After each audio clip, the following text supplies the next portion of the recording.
The results are in. We have now elected our 47th chief executive. Let's take one final look back to see how the president-elect came to be. This is your countdown to 47.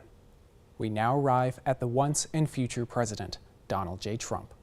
Just before leaving office in 2021, Trump departed Washington, D.C. to return to his Mar-a-Lago estate in Florida, and the outgoing president teased a future political run. In his post-presidency, Trump paid close attention to the policies of his successor, providing sharp criticism. In August of 2022, the FBI raided Trump's home of Mar-a-Lago. Armed agents entered the complex to seize documents the former president allegedly brought with him as he left office.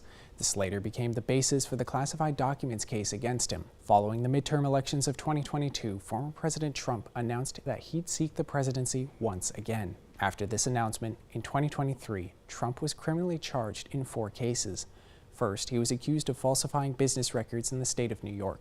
He pled not guilty to all 34 charges, but following a month-long trial, a Manhattan jury reached a guilty verdict on each count. It is currently in the appeals process. The second was the classified documents case, which was dismissed in U.S. District Court in Florida. In the third case against him, Trump was charged for claiming fraud had affected the outcome of the 2020 election and was further accused of wrongdoing in relation to the events of January 6, 2021. In 2024, the Supreme Court ruled that a president, while in office, has immunity for any official act. This halted the progression of this case. The fourth was the state case in Georgia, in which Trump and 18 co-defendants allegedly attempted to interfere in the state's 2020 election results certification. This case led to his booking in Fulton County Jail and that now famous mugshot. The case's progression was indefinitely postponed when a conflict of interest related to the prosecuting attorney was revealed. In every case against him, Donald Trump has denied any wrongdoing. These cases were used as the basis for the push to remove Trump's name from the primary ballots in multiple states. However, in March 2024, the Supreme Court ruled that Trump could remain on all ballots. Trump fended off a dozen challengers and won enough delegates to secure the Republican nomination in the primary process. When President Biden did the same for the Democrats, a rematch election seemed inevitable. The two debated in June, after which President Biden faced growing pressure from his own party to drop out of the race. As President Biden's campaign was in turmoil, Trump kept campaigning. On July 13th, Trump began speaking at a rally in Butler, Pennsylvania, when an attempted assassin opened fire.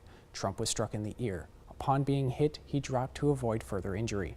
3 more people were shot, one of whom was killed. In an exchange of fire with the Secret Service, the attempted assassin was also killed. The former president was rushed out of the area and taken for treatment. The attempted assassination galvanized support for him as he headed into the Republican National Convention, where Trump was officially nominated for a 3rd time. Shortly after the convention, President Biden announced that he was exiting the 2024 race and endorsed Vice President Kamala Harris for his party's nomination. Now facing a new opponent, Trump and Harris debated in September. Later that month, Trump was the target of a second apparent assassination attempt at his golf course in Florida. The Secret Service confronted the alleged attempted assassin, and following a manhunt, the suspect was arrested later that day. During the final stages of the campaign, Trump performed multiple memorable stunts. Most notably, in October, Trump worked at a McDonald's in Pennsylvania, where he worked the fryer and the drive-thru. In the days leading up to the election, Trump heavily pushed his supporters to vote early, leading to a record turnout in early voting in some areas of the country. On November 5, 2024, Donald Trump was once again elected President of the United States through his victory in both the Electoral College and the national popular vote. He's now the first president to be elected to a non-consecutive second term since Grover Cleveland in 1892, who was the only other president to ever do so. Beginning his upcoming term on January 20th, 2025, Donald J. Trump will serve as the 47th President of the United States of America. I'm Eric George for Valley News Live, and we have now finished your countdown to 47.